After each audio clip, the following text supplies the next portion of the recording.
the Lord Calls Samuel by Partridge. Samuel lived in the temple with Eli the priest. In those days it was rare for the Lord to speak directly to people. Eli had bad eyesight and was nearly blind. One night Eli was asleep in the same place. Samuel was asleep in the bed in the house of the Lord. The ark was there too. It was not yet dawn and the lamp was still burning. Then the Lord called Samuel. Samuel said, "Here I am." He ran to Eli and said, "You called me, here I am." But Eli said, "I did not call you, go back to bed." So Samuel walked back over to bed. Again the Lord said, "Samuel." Samuel went to Eli and said, "You called me, here I am." Eli answered, "My son, I did not call you, go back to bed." The Lord had not spoken to Samuel directly yet, and Samuel did not know the Lord yet. Then the Lord called Samuel for the third time. Samuel walked over to Eli and said, "You called me, here I am."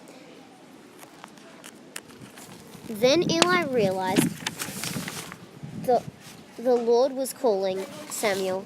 So Eli said to Samuel, "Go back to bed, and if he calls you again, you must say, 'Speak, Lord, I am your servant, and I am listening.'" So Samuel went back to his bed and lay down. The Lord came and stood there. He called Samuel as he had done, just like before. He said, "Samuel, Samuel." Samuel said what Eli had told him, "I am your servant, and I am listening." The Lord said to Samuel, "I am going to do something among the Israelite people. It will scare and shock everyone who hears about it. I will do everything to Eli and his family that I have said. I will start at the beginning and go on to the end." I told Eli that I would punish his family forever. Eli knew his sons were wicked. He knew that they did wicked things against me, but he did not stop them. So I made a very serious decision. I said to Eli's family, "I will never forgive you if you give sacrifices and offerings. You will always be guilty." Samuel was still laying down in his bed until the morning. Then he opened the doors of the temple. Then he opened the doors of the house of the Lord. He was afraid to tell Eli about what he had seen and the vision. But Eli called Samuel and said, "Samuel, my son." Samuel answered, "Here I am." Eli asked, "What did the Lord say to you?" "You must tell me. Do not keep it a secret, or God will punish you. You must tell me everything that he said to you." So Samuel told Eli everything. He did not keep any of it a secret. Then Eli said, "He is the Lord. He will do what is right." As Samuel grew up, the Lord was with him. The Lord made sure that all of Samuel's messages from him came true. All the people who lived in Israel knew that Samuel was a true prophet from the Lord.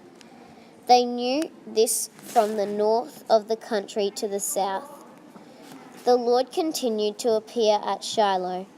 He showed himself to Samuel and spoke to him. I think that the messages in this story are, don't stray away from God and listen to God, and you will be rewarded. One day, Lily and her friend Anna decided to take a slow stroll up to the top of the waterfall. When they reached the top, they stood there for a few minutes until suddenly Anna said, "I dare you to jump all the way down into the water." "No," said Lily firmly. "Why not?" "Just for fun," replied Anna. "Because it's a stupid thing to do and very dangerous," explained Lily. "Come on, I'll give you $200 if you do it." No matter how much Lily wanted that money, she knew she had to listen to God and do what is right. This is the last time I'm saying it, Anna. No. I have to listen to God and do what is right. And with that, Lily walked off angry at her friend. After that, Lily was glad that she had done the right thing and by listening to God, and she had been rewarded as she had not fallen into danger. In this story, I think Samuel is the hero because he listens to God, and Eli is the villain because he strayed away from God. People who listen to God in today's world are the Pope, Caritas, archbishops, priests, and Orange Sky Laundry. World behind the text. In this time, judges ruled for 200 years. Israel had said they wanted a king because all the other countries had kings, and because kings were strong, big, and shiny. So Samuel chose Saul to be king. Saul was going great as king. Israel had gone into a battle and Saul had led them to victory.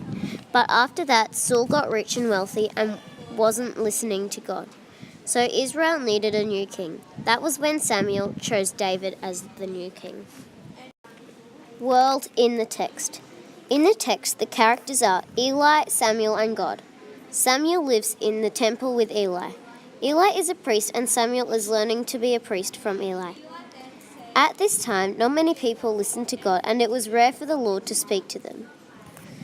Although it was rare for the Lord to speak to regular Israelites, he often spoke to the leaders of the Israelites.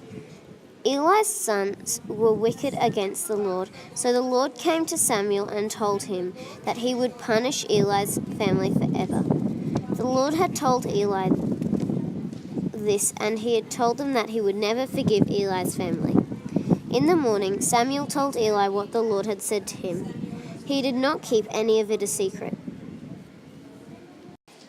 World in front of the text. People in today's world can relate to this Bible by listening to God and acting like Samuel.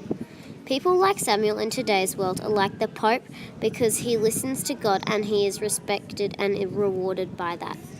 Other people like Samuel are Mother Teresa, the priests, Sister Maria, and archbishops and Orange Sky Laundry, all because of the same reasons. The message in this story is that you should listen to God and that you should never stray away from God.